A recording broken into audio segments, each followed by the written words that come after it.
Kati kowe. Ejangambye okolera emirimu. Emirimu gye kufumba mmere ate ebisimulo bitwala. Dante. Nate nongo sawa ali kugundi. Oyonoonye manju.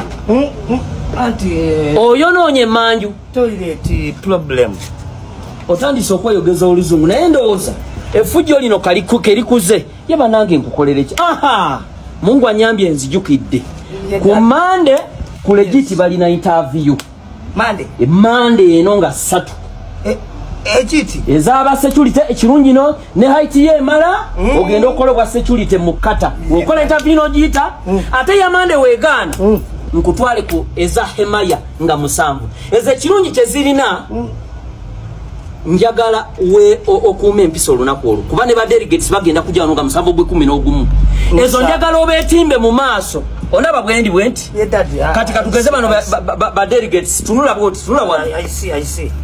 If you look them, yes, be precise and simplest to them. Yes, when you point your eyes to them, you can smile katono.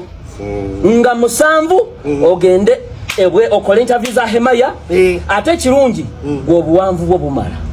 Gwe ne obatakupima njagala ogende obwa security guard obukolereyo. Kubefu tonjogerera luzungu. Tonjogera ki? Oluzungu lutereke nga paka nga ku Mande nga 3 oba paka nga 7 aba Hemaya abagenyi nga batuuse bana enkwata bulungi ba delegates toyonoona manchu ekyo kiwedde kati njagala sena amazi gano yangu ya kwate nakale genda otongose manchu nga bw'omazeeyo owulidde ate nsanze nga wali wachafu.